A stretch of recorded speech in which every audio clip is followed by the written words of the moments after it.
So very short because this class is structured, it's a flipped class. And so you would have readings the week prior to class that you would go through, readings and materials, activities that you would go through, and then we will discuss them in the Zoom meeting. Which means for this week, you were not able to go through any of the materials that are already up on Canvas. So discussion would be a little bit difficult. So what I would do today, if you show of hands, how many people are familiar with Canvas or online platforms? I see 2 hands, 3, 4, 5. Okay, so most of you are familiar with Canvas. Right now, I'm going to share screen.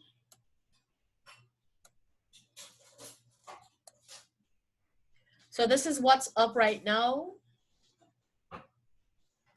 This is what you should see when you land on the course, and hopefully you will get to register as soon as possible.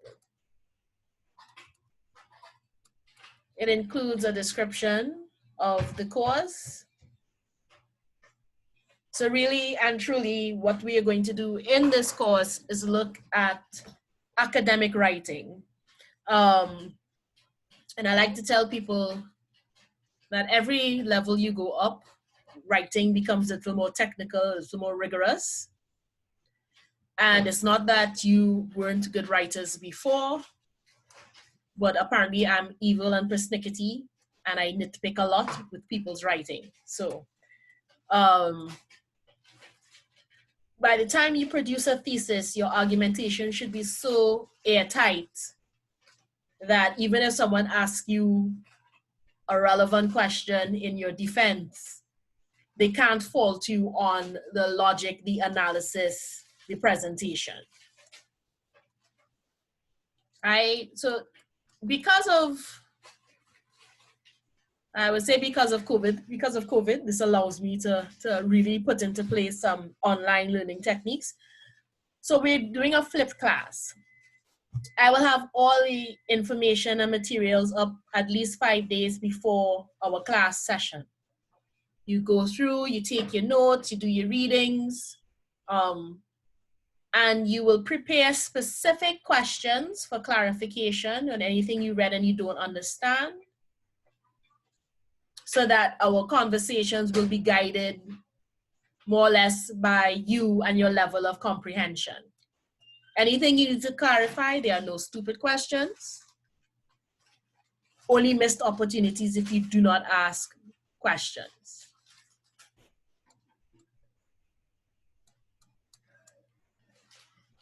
There is, if I recall correctly, there is one quiz for this class, I believe.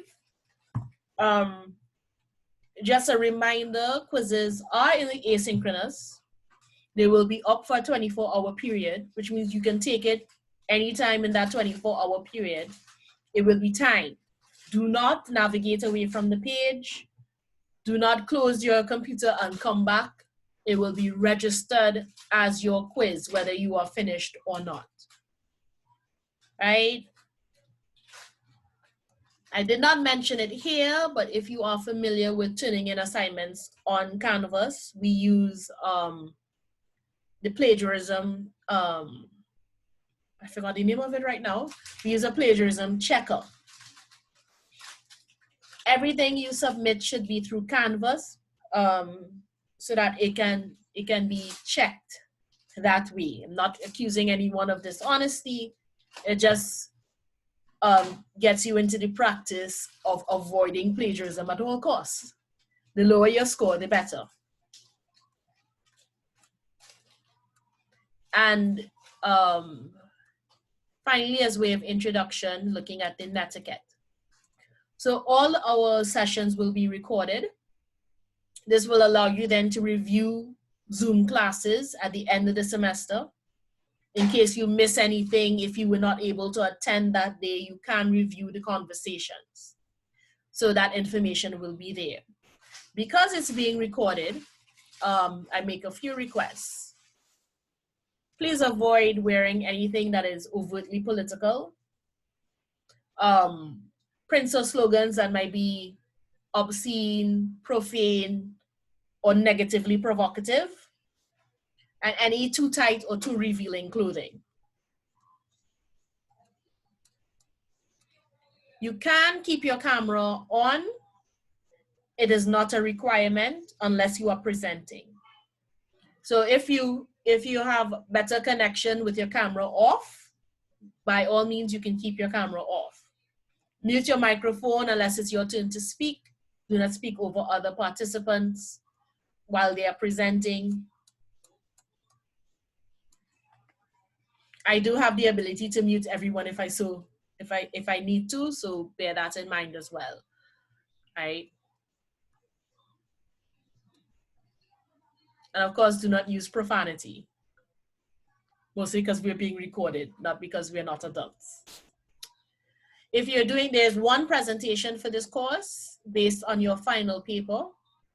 So for presentations, we want to be able to see the upper half of your body and including your face. So if you can get at least from here up, so we can see hand movements, facial expressions, eye contact, and so forth. If you can get your entire body in the frame while you're doing a presentation, that's even better, but you're only required at least from chest up so we can see your hands. I know we're Trinidadians, we like to talk with our hands. Well, that is part of our presentation. While you are speaking, try to focus on the camera, and you can see the difference. If you look at the camera, you're looking actually into people's eyes. If you're looking at the screen, you're actually looking down. So bear that in mind while you're presenting. And that's basically the class structure and etiquette guidelines. And if we follow this every week, we should have smooth sailing. Any questions so far?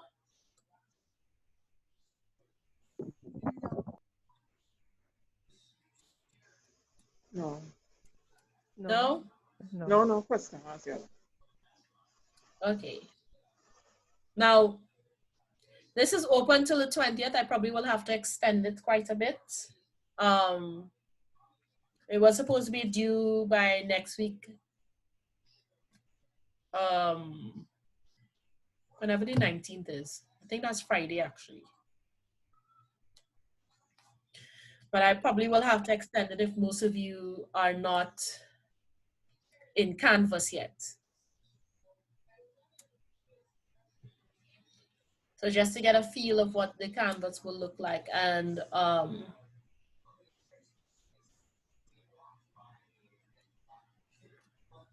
this is just an introduction.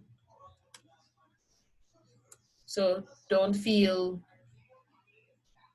how, as they say, if you didn't get to go through it.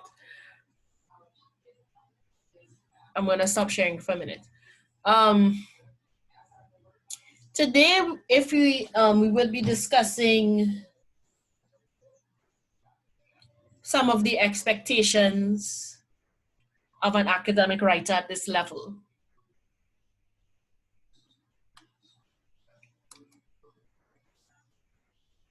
You can review it again on Canvas, and once you get on Canvas, it's there to review.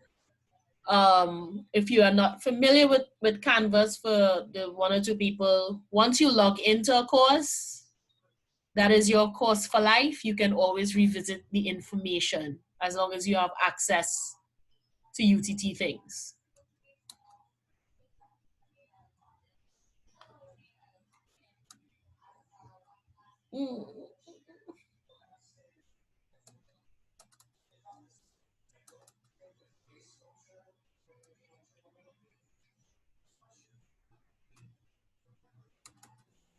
Excuse Dr. Francis, Yeah. can I ask a question? Concerning the assignment that you said you may have to extend with the topic, what does carnival mean to you? For persons who have already done stuff on that, is there another topic available, or could I just add more paragraphs to it, or?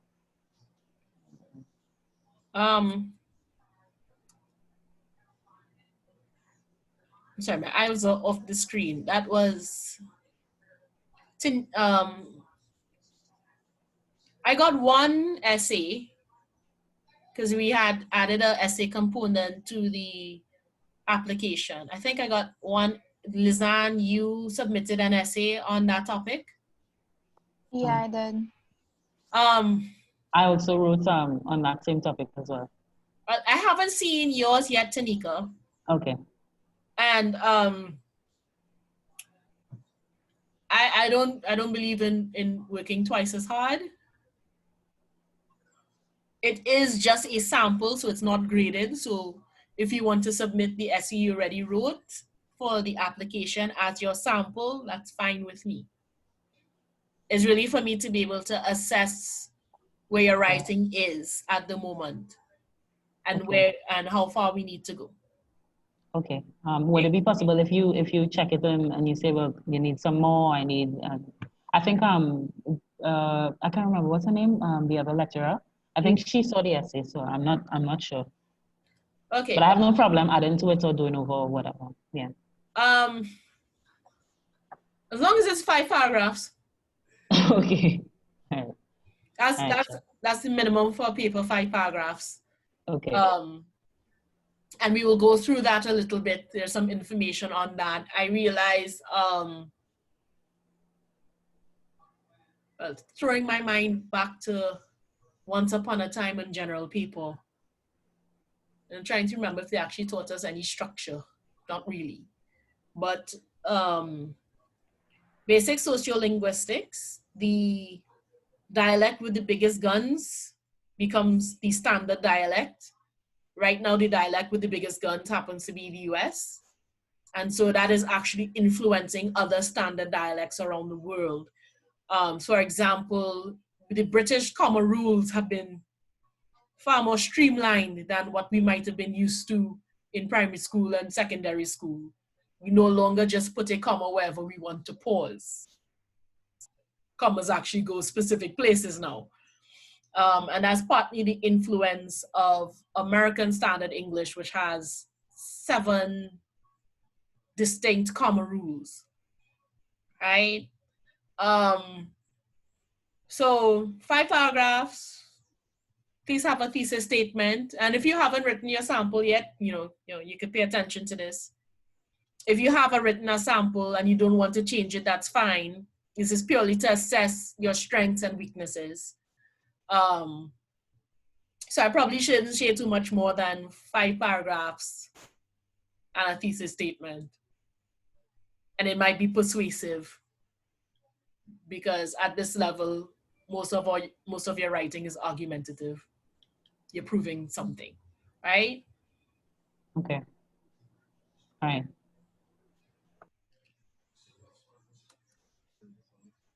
Yeah, okay. So,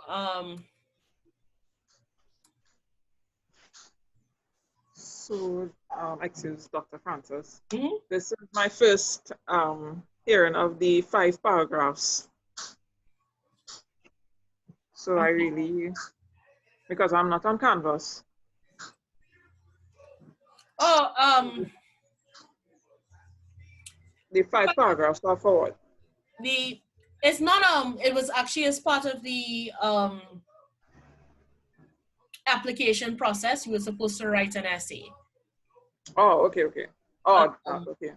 The essay is the same topic that's on Canvas right now, which is what does carnival mean to you? And I'll be honest, this is also a way of me assessing your level of comfort with the theories or theorizing carnival. So you will learn. I like to work smarter, not harder. Okay, fine. Let you know, 2 birds, 1 stone and all that.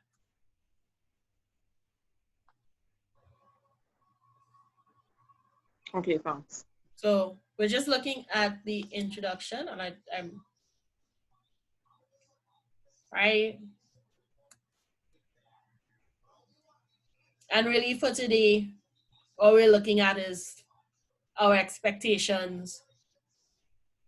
And even though we now have 2 years, it is, I would recommend by the end of your first year having some kind of understanding of what you might want to do for your thesis. It will solidify for the 2 years, but you know, start thinking of a topic you might want to pursue and how you can work through that. I always recommend to students, if at all possible, use all your writing assignments to help you work through what you want to do for your thesis.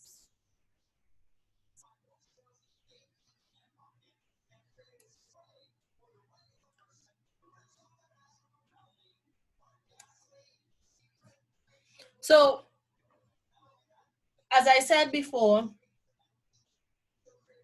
there is a difference between writing for A levels or for CXC or for your job, writing an email or anything else to your friend, and writing at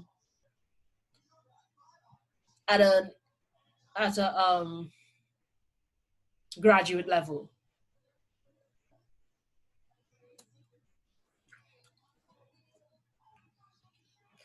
And I think one of the issues we have is after you learn basics in primary school, you don't really teach English in an aggregate way. So you're not necessarily building upon skills and getting further explanations for why you do things. You're just expected to do things. So one of the benefits of a course like that, like this, is explaining the why and not just the how.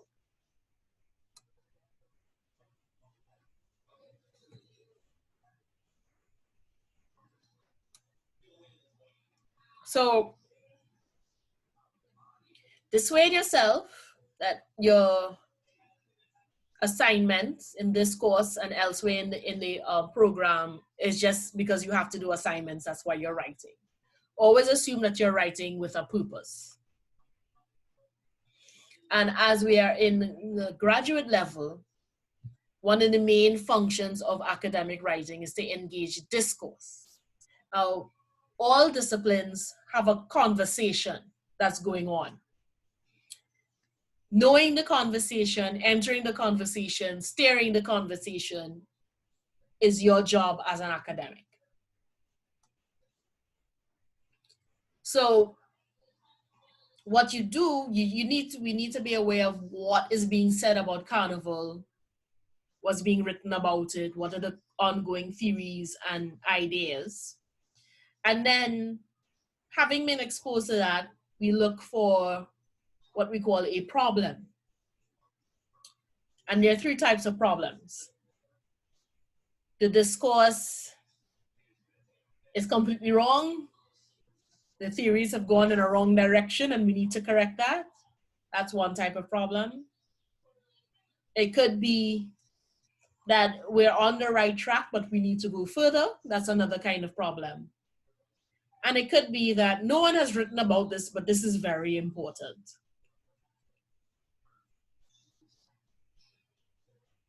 Once you identify the problem, or we also call it the gap in the discourse, you want to find and defend a position.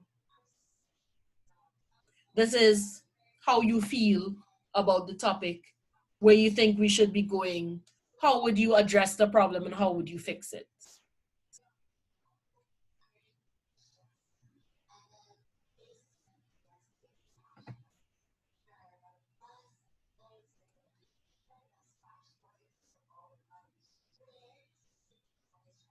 So I can't stress this enough. Research at this level is a conversation. It is not closed. You will come up with a theory, or you will be engaging in a theory, and then someone will come up with something else that counters that theory. No one is 100% right. The idea isn't to discard one theory for the next as much as it is to prove that your theory is as valid as any other theory. So we are joining the conversation.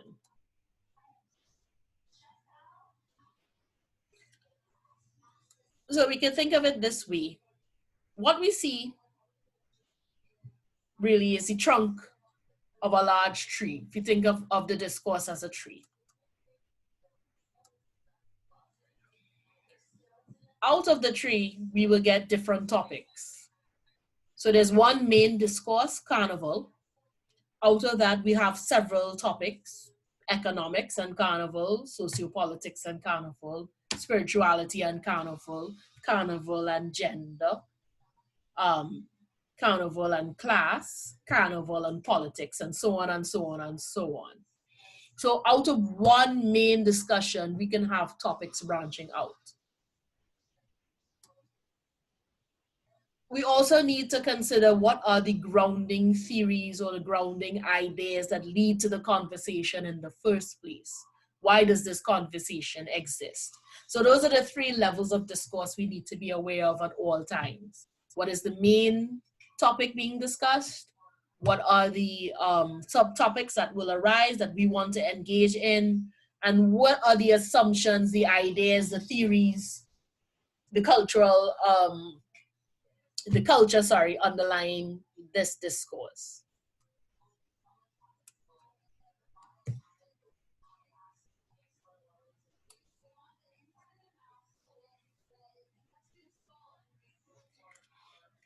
Where this becomes important is that you might find you've read a paper, let's say on whining as liberation in carnival. And this might be a very narrow view, but it might be branching off of a larger issue on about sexuality in carnival, which may be branching off a larger issue of gender politics in carnival. So to be an efficient writer, you should know what are the major branches, what are the tiny limbs, what is too narrow, what is too broad, what the whole structure of the conversation and how it's flowing into each topic.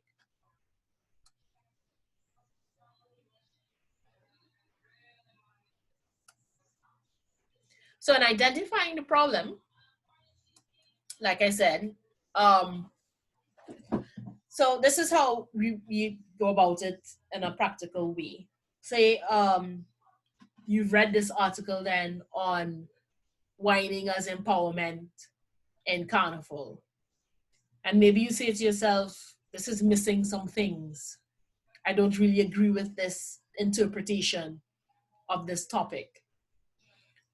That friction, that fissure, mind you, it should be based on the idea that you've read other things or you've observed other things. It's not just, I don't like what they write, that dislike comes from something.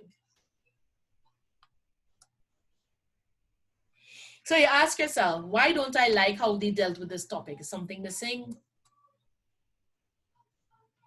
And what do I need to do to address that? So as a personal example, when I wrote my dissertation, I was actually very annoyed that people kept applying Bakhtin to carnival. Have y'all ever read Bakhtin? Have y'all ever heard the term carnivalesque? I've never read that, but I've heard the term, but I don't remember what it means exactly.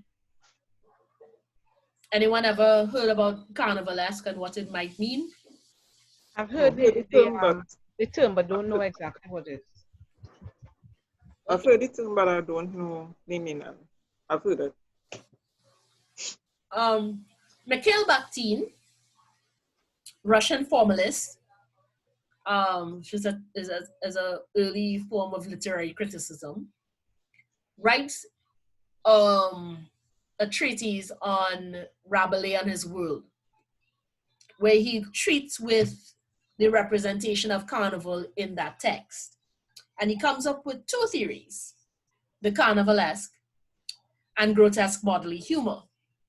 The carnivalesque, and I'm assuming most people apply that to carnival because it's called the carnivalesque, suggests that carnival is a space for class inversion. It turns the world on its head and everything goes topsy-turvy, and we achieve this alternate social structure, at least for the 2 days. It is based on the European Feast of Fools, which was a church carnival where laymen acted as cardinals and bishops and popes, and actual priests acted as laymen or churchgoers. So it literally flipped the hierarchy of the church on its head. And this was the practice. It was done deliberately. And this theory is applied to Trinidad Carnival. And I was looking at the book we will be reading this semester, The Dragon Can't Dance. And I'm reading it and going, that's not what happens. This is not about leveling the class during carnival. And when you look at carnival today, is that what happens? Are we all one class, or are the lower classes suddenly the higher classes for a day or two? Is that what happens? I'm throwing the question out there, if anyone wants to answer. Don't be afraid. Anyone wants to answer? What have you observed at carnival?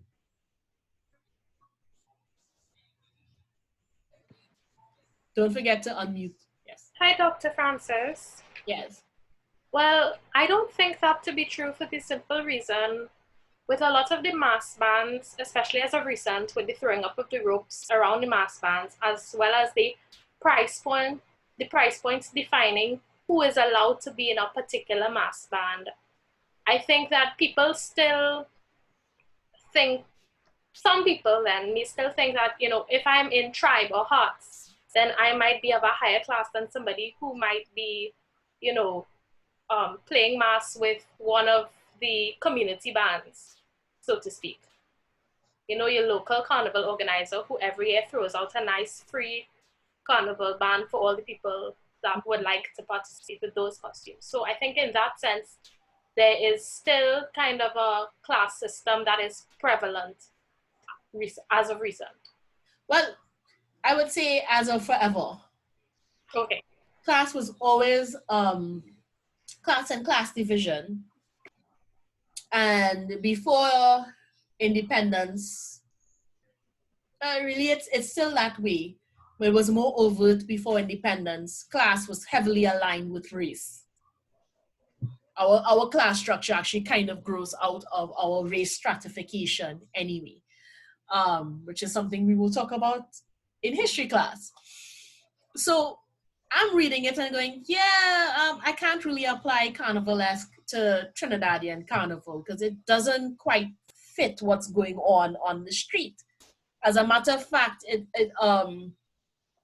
it is almost the opposite of what carnival means as a form of resistance. It is clearly confronting class issues. It's not erasing class issues. No one is happy for the day. And to say that carnival is state sanctioned is a whole other conversation that needs to happen. So I don't agree with everyone saying Trinidad carnival is carnivalesque. So something's wrong there. So I identified a problem in the discourse. And you would have heard that discourse even in songs by Lord Nelson, All Are We Is One Family, Skinny Fabulous, Marshall and Bunji's song from last year only? Or 2 years, last year? Last year? Yeah. 20 years ago, my God. So even in family, you hear this idea of Trinidad Carnival being carnivalesque, flipping class ideas of unity and everyone getting together, and somehow that doesn't happen. But then you also have calypsos by Maestro, for example, or Kitchener had one where they're commenting on these high-class people chipping in the band and kicking up a fuss because a poorer person might touch them accidentally. So class is always embedded in Carnival. So I don't believe them in Carnivalesque. I don't think that's the theory to apply. So that's me identifying a problem in the discourse.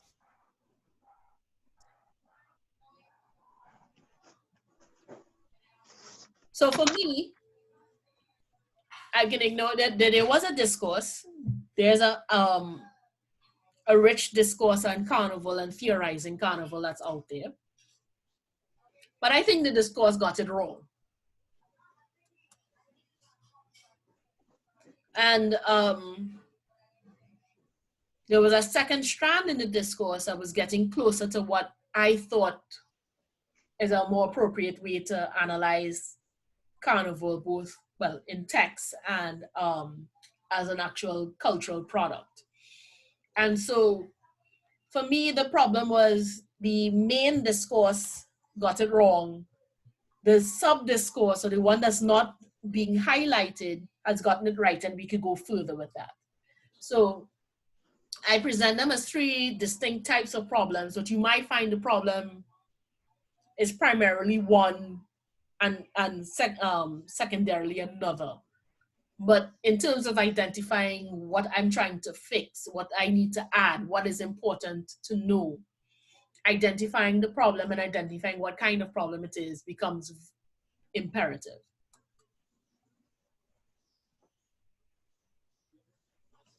Once you identify the problem, your focus becomes fixing that problem through research, and that would be both qualitative and quantitative.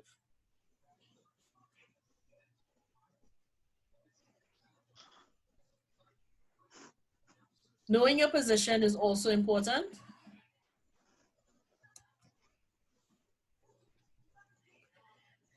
For the love of all holy things, at this point, do not equivocate and pick a side, pick a position, pick a stance when you're writing anything. If you are, you know the difference between expository and argumentative, right? Give me a thumbs up or so. Just so know you're following me. We know the difference between expository and argumentative writing. Yeah, sorry, I thought it was a rhetorical question while you were speaking. What's the question? I'm more comfortable with the argumentative writing. Okay. So in expository, you're not supposed to have a side. Though the truth is, even in expository writing, we have a bias or a leaning. Argumentative writing, you're definitely supposed to have a position of taking a side.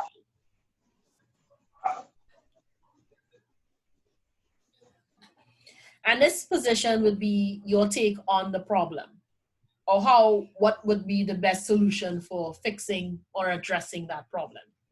I prefer addressing because it's not necessarily a problem you can fix, but it's a problem you can address and highlight.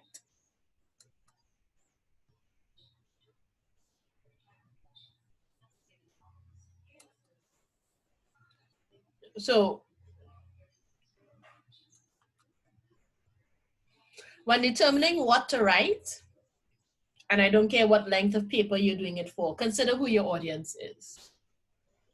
Excuse Dr. Francis. Yes. I'm not seeing anything on the screen. Everything has gone really big. Really big? Yeah, so it's out of my screen.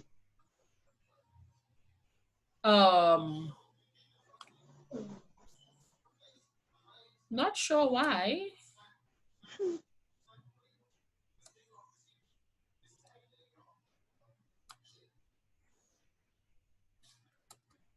Is that any better? Are you seeing now? Yes, thank you very much. Okay. It's gone back to normal. Thanks. So when you say who is your audience, bear in mind you're writing to somebody. And I don't just mean your instructors. Who would be reading this? You would hear this quite often from Dr. Liverpool. Imagine someone in Australia picks up your paper.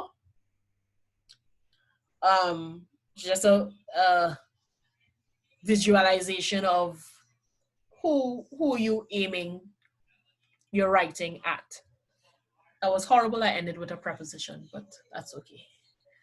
Because who your audience is will determine how much information foregrounding you need to do.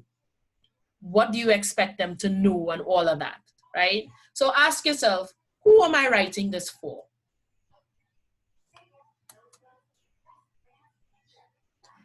What would make you credible to that audience? Now, at this point, I don't mean what letters behind your name. I mean, what in reading it, and in anyone reading it would have them assume that you've done your research, this is logical, this is credible, I can take this on. And we will get into the idea of appeals to ethos, pathos, and logos later.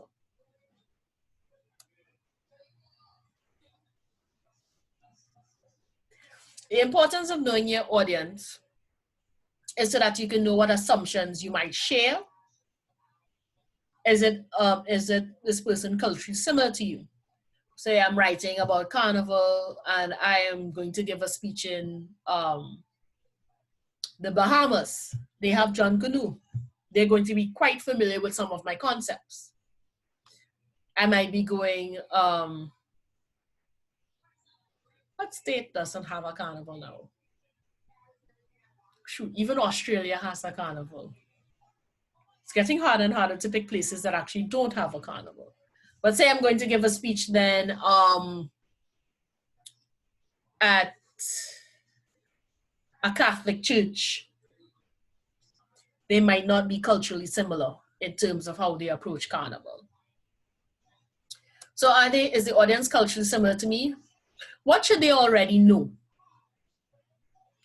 If I am speaking to an audience that has lived through carnival, so say I am giving an address to NCC, there's a lot of things they should already know. There are a lot of things I don't need to explain because these concepts would be familiar to them. I can pick and choose which concepts I need to explain. Right? So I might need to explain digital archiving, but I don't need to explain what are the elements or what are the artifacts that would be archived. They should know that. You also want to know where there would be dissonance between you and your audience. So there might be assumptions that your audience holds that you are arguing against. For example, that fictional essay on whining as liberation. You might encounter resistance, if that's your position, from people who think whining is vulgar and they define whining differently. And then you need to figure out what assumptions they're basing that definition on. If you're using terms differently than the cultural lexicon. So I will use the term carnivalesque. Many people use carnivalesque as simply an adjective to mean carnival-like. Within the discourse, however, carnivalesque is a very specific theory. It is not an adjective. So if I'm giving a talk on the carnivalesque, I am not giving a talk on the adjective. I am giving a talk on the theory. And I have to make that very clear because in common speech, carnivalesque is carnival-like and not inversion of social classes leading to temporary social harmony and unity.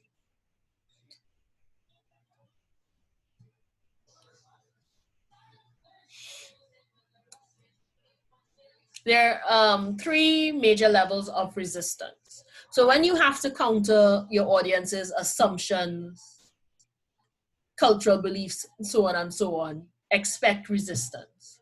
If you are completely on the opposite spectrum of their assumptions and beliefs, you will get complete resistance. This makes your job a lot harder. They don't want to hear what you have to say because you don't agree with their generally held beliefs. If you are in the middle, or if you're starting with some shared assumptions, you will get medium resistance. They will follow you to a point, but know where your views break away from their assumptions and what you might need to show up with more argumentation. And then if you are very much aligned in terms of assumptions, then you have little to no resistance at all. So you might have a little bit of resistance or absolutely none. So if I am talking to Juve folk about Juve ritual, I might get little to no resistance whatsoever. Be very wary though, people might be interested in your topic and still have very different assumptions about your topic. So be prepared to counter opposing assumption. The amount of resistance that you face is the amount of persuasion that you have to do.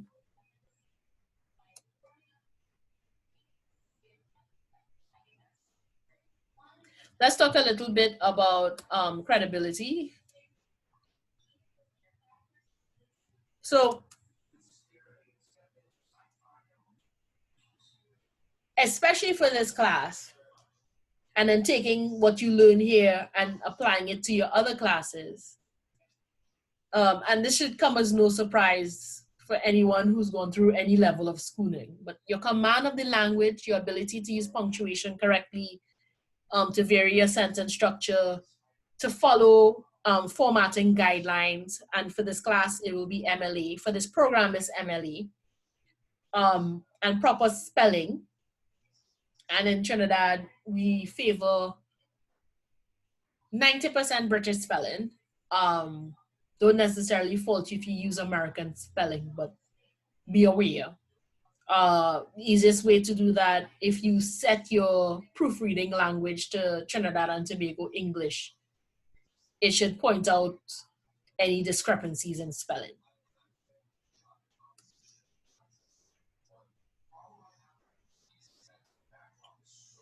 So that's in general.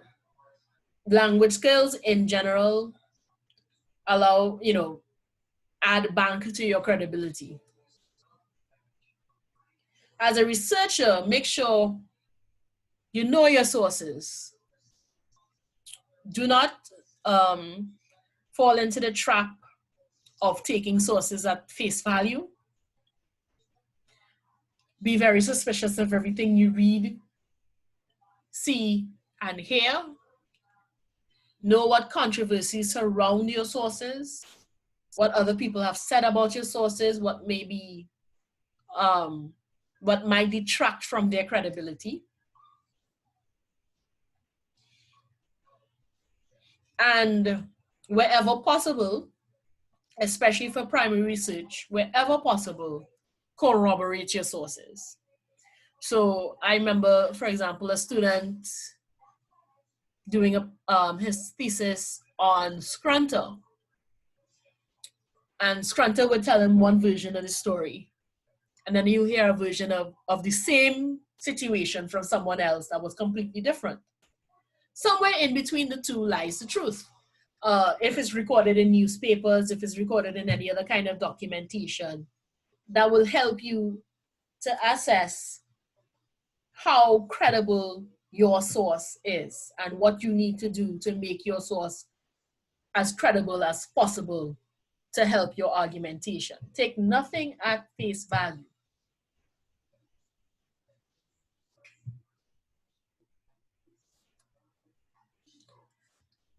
As the writer, know your biases.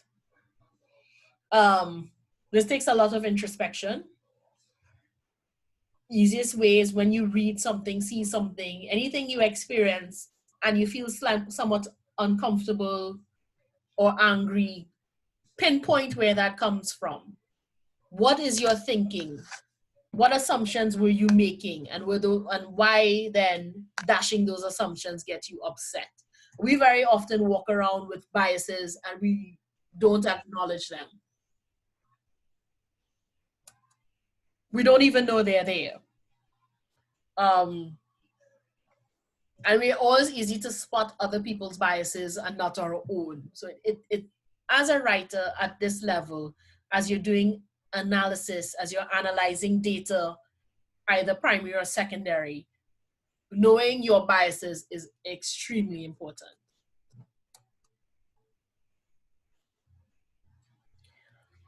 This Carnival Studies borrows from cultural studies quite a bit. So knowing your relationship to your subject, for all of us, we are writing from an emic position. We are within the culture. And so we have a personal relationship with the culture. Now, our observations would come from that perspective, as opposed to ethic, where you're writing from outside the culture. So some of the textbooks that you will be using, like Stephen Stemple's book on Pan, for example, comes from outside the culture. He's not Trinidadian. He doesn't play Pan. He's from, I think, New York or Wisconsin. I can't remember which state.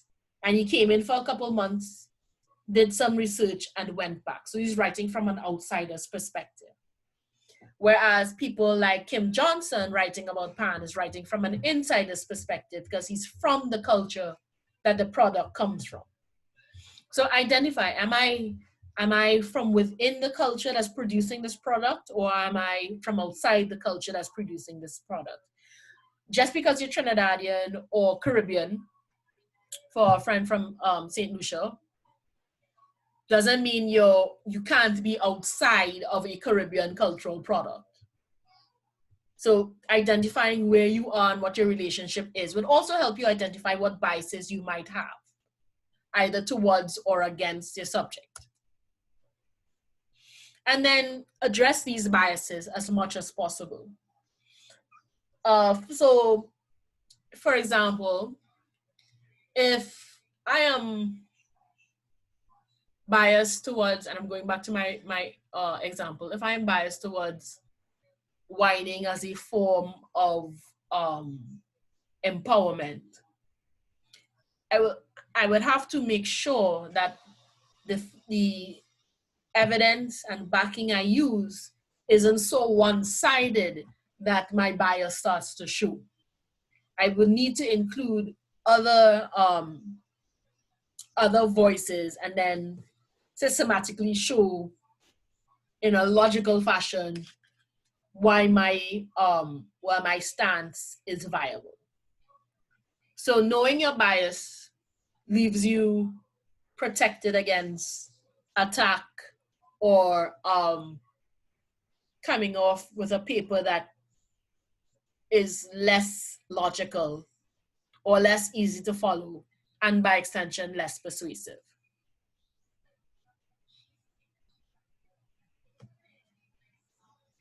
And as we're talking about argumentation,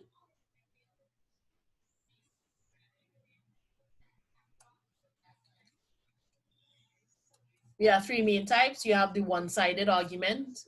That's where you only present your position, multi-sided, and dialogic.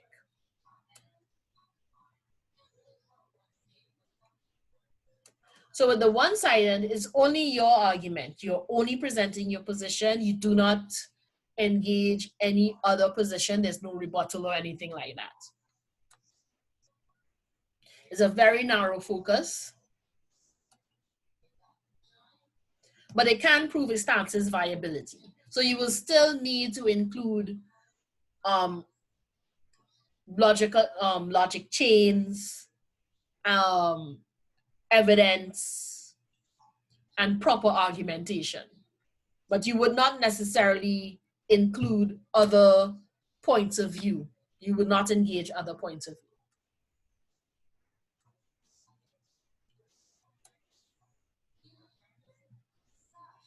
In the multi-sided, I state my position, and am I given a summary of the opposition or the other side.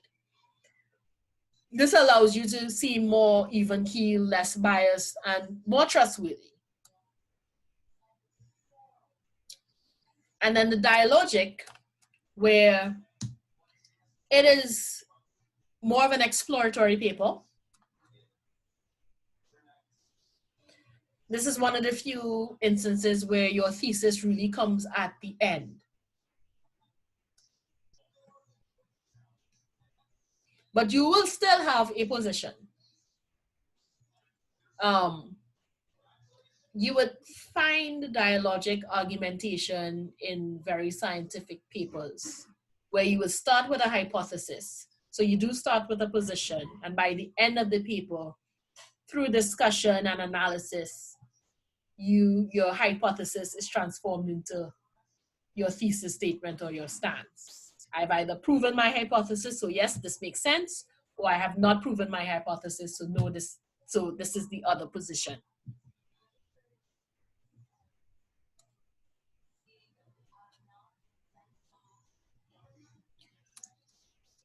We can go through this more slowly.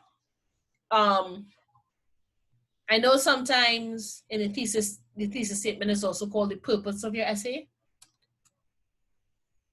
And I am adamant, please have a thesis statement.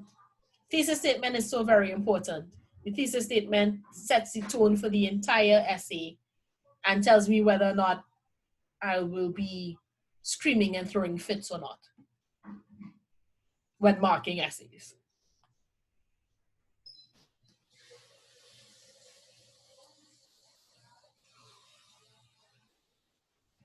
I can't stress it enough.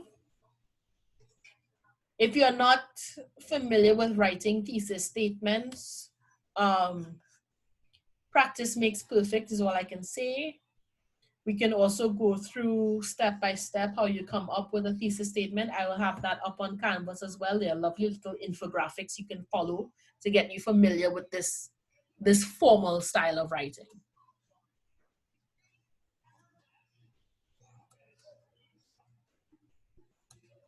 So you're looking at a claim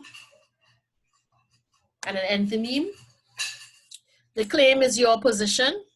The enthymeme is your explanation for having that position or your justification. Those are just fancy, well, enthymeme is just a fancy Greek word. Don't need to know it as that. So the claim is like your pronouncement. So for example, violent video games should be age restricted. That is a claim. Notice there's no explanation of why I make this claim. I just made a claim. Another one, legal drinking age should be raised. Again, there's no explanation. This is just a pronouncement or a claim. Be very careful that in writing your thesis statement, this is not all that you give, because it's not a full thesis statement. And you will actually create more resistance by not giving a reason. So when you're making your claim,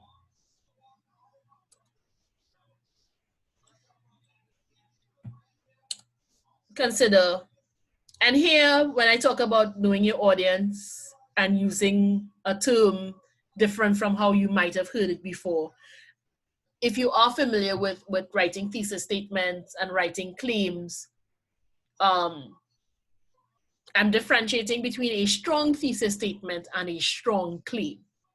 There's a difference. So a strong claim and a qualified claim, those are the two types that you can have in argumentation. The strong claim, let me go back. I'm not sure if I explained it. A strong claim is where there's no wiggle room. All boys like pink. If I find one boy who likes, all boys hate pink, sorry. If I find one boy who likes pink, then my claim is completely undermined because I said all. So if I find any exception to that, my claim is invalid. If I say most boys like pink, like blue, hate pink, that's what I say. If most boys hate pink, or many boys hate pink, or few boys like pink, whether I find 100 boys in the world, 10,000, my claim can still stand because I didn't say all boys. I said most or many. So unless you prove statistically that 51% of boys actually prefer pink, my claim can stand. So it's a qualified claim because there is wiggle room. Even if you find something that does not fit what I am claiming, it does not mean the claim is untrue.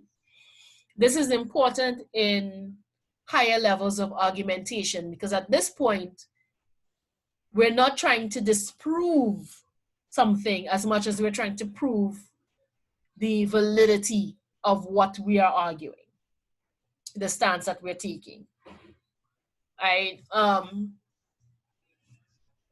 So bear that in mind. And we'll talk about this further. There'll also be, as you're going through Canvas, whenever you get to go through Canvas, these lessons are up and you can spend your time and go through and really get to know what it's about. Now, the enthymeme, or your reasonings, it's an incomplete logical structure. It cannot stand on its own as a sentence. So it must be joined to the claim for it to be a legitimate sentence. But it is why you make your claim.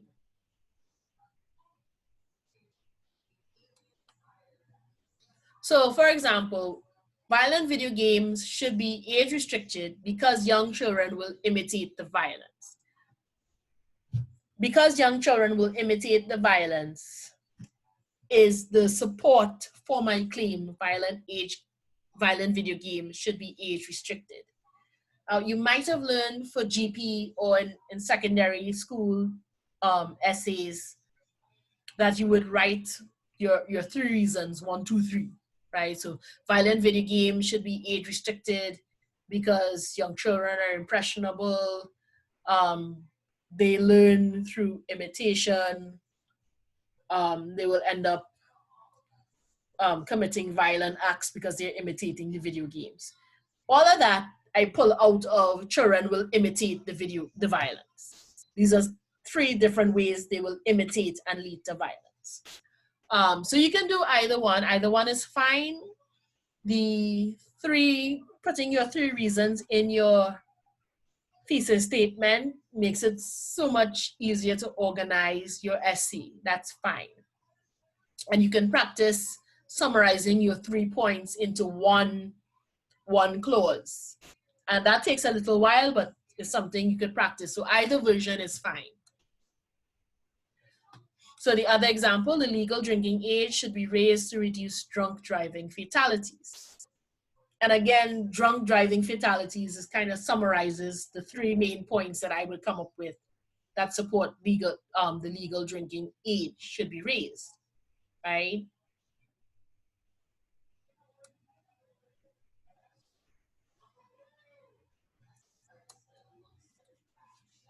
The warrant is the assumption or the premise that underlies the claim, right?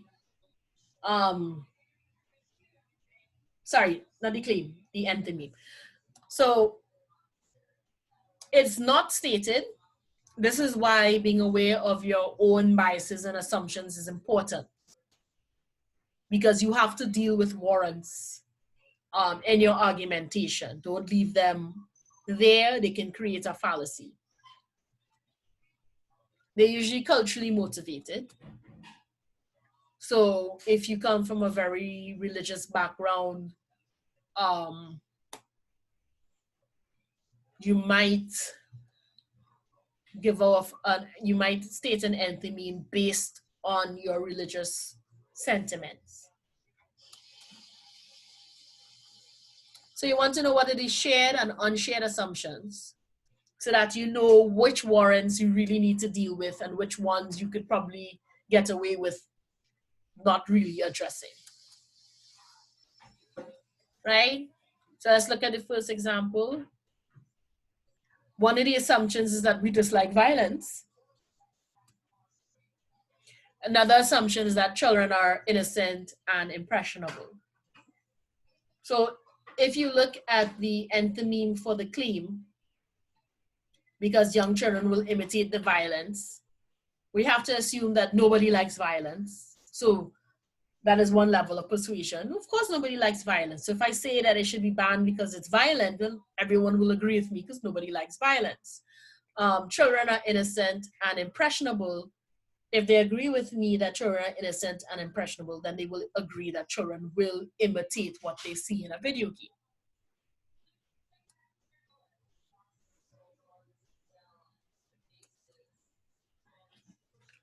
For the second one, the assumption is that there's a link between age, maturity, and the consumption of alcohol.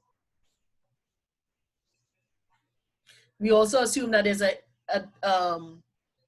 link between age, maturity, and driving skills. So these are some of the assumptions we're making when arguing our by giving our enthymemes. These are some of the assumptions that we hold to make that a reasonable support for our claim.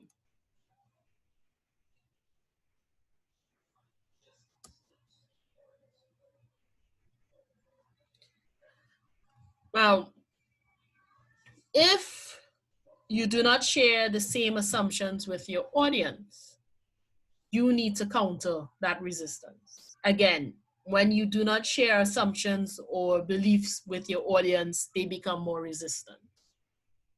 So if you are writing to someone in England, for example, about raising the drinking age, because in England you can drink beer at 16. You could go into a pub at 16 and drink beer. So they are even 2 years younger than we are in Trinidad, which is 18 years. America has one of the oldest drinking ages, 21. So if you might get more resistance, and actually you might get more resistance in the UK and America for raising the drinking age, because their culture might have different assumptions about drinking.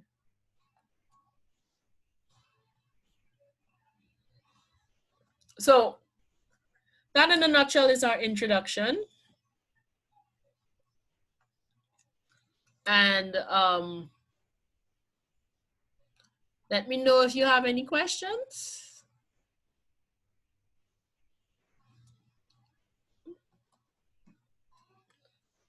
Any questions? None from me at the moment. No questions, understood. Everything is understandable so far. Yes, I guess it was pretty straightforward, and we could always review the slides, but I made my pointers, yeah. Yes. Okay, and hopefully it will all be straightforward. From the start, my recommendation, you don't need to learn any fancy terms. Just know how to use it. That's more important than anything else. And hopefully you will be up on Canvas before next week, Monday. I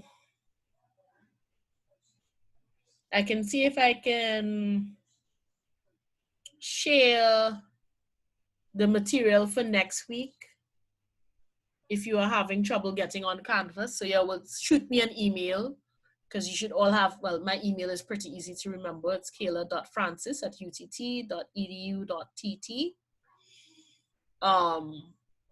So if by Wednesday, I think Thursday should give you enough time. So if by Thursday you are not getting through with Canvas, you will let me know, and I can send you the material for next week so that you'll be ahead. So remember, the idea for this class is that you read first, then we come to class and we discuss and we clarify and we move from there. If at all possible, the one thing I really need you to jump on is if you have, well, whether you've read it or not, if you've read it, you should have a copy at hand. If you haven't read it, try to get a copy as soon as possible. Our main text is The Dragon Can't Dance. Have you all ever read that before? No. No, I have not read that yet. And you're doing stick fighting. No, you need to read. No, No, I haven't not yet. read it No, as not yet. That's something that we're supposed to deal with soon. Yeah. Yes. And you might ask yourself, why am I introducing you to Carnival with a novel? But once you read it, you'll understand why. I've converted at least 2 classes after reading that it's essential reading. By one of our literary treasures. Yeah. That is definitely a bias because I love Earl Lovelace. I've met him once or twice. Very challenging fellow. So as soon as you can, start reading your main paper, and every writing that we do in this class will be based on that book in some shape or form. So the quicker you can get it and read it, the better.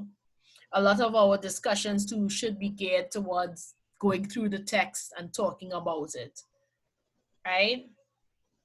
So that's my one piece of homework for right now, and the writing sample. So if you already prepared the writing sample, if you can't go through Canvas, email it to me, but I don't want to make that a habit. Part of the reason is that we do need to build up our submission library so that we can make sure that people aren't repeating what might have gone before. That's the PC way to say it. Not accusing anyone, not expecting anything. This is just university-wide, okay? So the 3 things, as quick as you can, get Dragon Can Dance, do your writing sample, and try and schedule with me from next week Tuesday, starting from next week Tuesday through Friday, your advisory session, okay? Okay, sure. Okay. Yeah. Sure, no problem. And if you have any other, I guess let me add one more thing. I advise, especially for COVID times, it was helpful before COVID, but it'll be twice as helpful now, a WhatsApp chat group. And eventually I will add you all to the entire body, because we have a chat group for all students, right? But I would strongly recommend a WhatsApp chat group for the incoming students. This helps us share information as quickly as possible. If you have burning, pertinent questions about class, it also helps. Okay, please no memes of good morning or hello sunshine or anything like that. All right? Okay. Mr. Hughes, I'm willing to set up the group. If I can get everybody's number, I will do it. Okay. They probably just type it in the chat and I'll just take it up and set up the group.